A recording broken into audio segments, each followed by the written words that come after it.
ക്രിക്കറ്റിൽ മാത്രം സമർത്ഥനായ ഒരു വ്യക്തിയല്ല മഹേന്ദ്ര സിംഗ് ധോണി. അദ്ദേഹം ബിസിനസ്സിലും പൊളിയാണ്. ഒരുപാട് ഇൻവെസ്റ്റ്മെന്റ്സും ബിസിനസ്സും എല്ലാം അദ്ദേഹത്തിന്റെ പേരിലുണ്ട്. ഈ വീഡിയോയിൽ നോക്കാൻ പോകുന്നത് ധോണിയുടെ ഓണർഷിപ്പിലുള്ള ബിസിനസ്സുകളെ കുറിച്ചാണ്. ആദ്യത്തേത് ധോണി എന്റർടൈൻമെന്റ്സ് ആണ്. ഈ ഒരു പ്രൊഡക്ഷൻ കമ്പനി കൂടുതലായും സിനിമകളും മറ്റ് വിനോദ പരിപാടികളുമാണ് നിർമ്മിക്കുന്നത്. അടുത്തത് 7 ബ്രാൻഡ് എന്ന കമ്പനിയാണ്. ഈ ബ്രാൻഡിന്റെ കീഴിൽ നിരവധി സ്പോർട്സ് ഉൽപ്പന്നങ്ങളാണ് വിറ്റുപോകുന്നത്.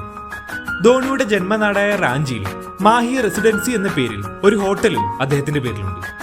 ധോണി സ്പോർട്സ് ഫിറ്റ് എന്ന പേരിൽ രാജ്യത്തിലുടനീളം ജിമ്മുകളും അദ്ദേഹത്തിന്റെ സ്വന്തം പേരിലുണ്ട്. അതുപോലെ തന്നെ ജൈവ കൃഷിയിലും താല്പര്യമുള്ള അദ്ദേഹത്തിന്റെ പേരിൽ റാഞ്ചിയിൽ 50 ഏക്കറിനടുത്ത് വിശാലമായ ഒരു ഫാം ഹൗസ് ഉണ്ട്. അതിൽ സ്ട്രോബെറി, ഡ്രാഗൺ ഫ്രൂട്ട്, വാഴപ്പഴം, പപ്പായ, തണ്ണിമത്തൻ തുടങ്ങിയ ഒരുപാട് വിളകൾ ഉൽപ്പാദിപ്പിക്കുന്നുമുണ്ട്. ഈ അടുത്ത് ധോണിയുടെ കരിങ്കോഴി ബിസിനസ് വലിയ രീതിയിൽ വൈറലായിട്ടുണ്ടായിരുന്നു.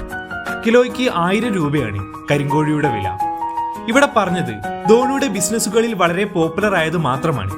സത്യം പറഞ്ഞാൽ ധോണിക്ക് ഇല്ലാത്ത ബിസിനസ്സുകൾ കണക്ക് കൂട്ടുന്നതായിരിക്കും നമുക്ക് കൂടുതൽ എളുപ്പം.